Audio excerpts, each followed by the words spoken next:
তোমরা কিন্তু অবশ্যই কমেন্টে জানিয়ে দিও। দেখো পাগল হয়ে গেছে আজকে ওর গা।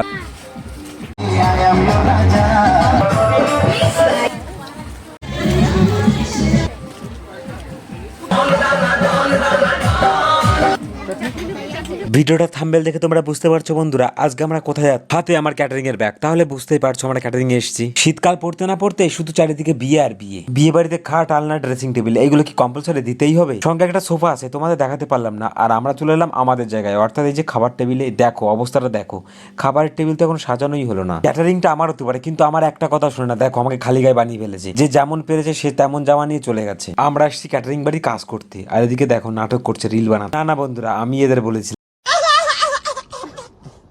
পুস্কু ভাই কটা আমাকে একটু হেল্প করে দিচ্ছিল। আমাদের এখন চেয়ারের টেবিলগুলো সাজাতে হবে। আমরা টানা আধ ঘন্টা কাজ করার পর আমরা কিন্তু চেয়ারের টেবিলগুলো সাজিয়ে ফেললাম। এখন নাকি আবার চেয়ার কাভারগুলোও পরাতে হবে।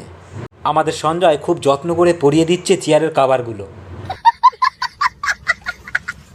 সঞ্জয় প্রচণ্ড অলস, ওর মানে কি বলবো, ও একটাও কাজ ঠিক করে না, মনে হয় মাথায় ধরে দিই একটা।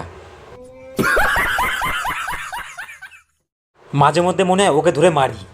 আমাদের ক্যাটারিংয়ের একদম একটা ফালতু ছেলে। অরূপ নাকি চেয়ার কাভারগুলো ম্যাজিক দিয়ে পড়াবে। Wow, just awesome. সত্যি তো অরূপ পুরো ম্যাজিকের মতন চেয়ার কাভারগুলো পরিয়ে ফেললো। আমার প্রিয় বন্ধুরা, তোমরা কিন্তু ক্যাটারিংয়ের জন্য আমাদের বুকিং করতে পারো। আর বুকিং করতে গেলে আমার এই ভিডিওর নিচে একটা ছোট্ট করে একটা কমেন্ট করে যায়। আমাদের একটু কাজ বাকি, হজমলাগুলো ছিটতে হবে, তারপর আমাদের লবণের কুটি লবণ ভরতে হবে। তার জন্য আমার গার্লফ্রেন্ড চলে এলো আমার কাছে। আর দেখো আমাদের দুজনকে কেমন লাগছে, তোমরা কিন্তু অবশ্যই পার্সোনালিভাবে কমেন্ট করে জানিয়ে দিও। তোমাদের তো দেখানোই হলো না আমি কাদের বিয়েতে এসেছি।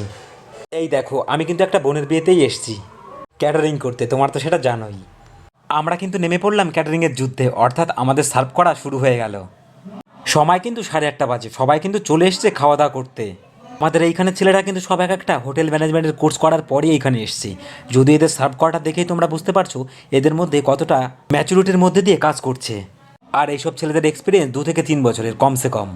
সব শেষে খেতে বসে পড়েছে বোন আর বোনের ভাই আর বোনের বর। আমরা তো শেষ করে ফেললাম, এবার আমাদের ধুতে হবে। এক তুড়িতেই আমরা ধুয়ে ফেললাম আমাদের জিনিসপত্র। তারপর আমাদের, আর বন্ধুরা তোমাদের একটা কথা বলি দাঁড়াও, এখন সময় কত জানো? 1টা বাজে রাত। আমাদের কাজ শেষ, আমরা এখন বাড়ি যাবার পথে।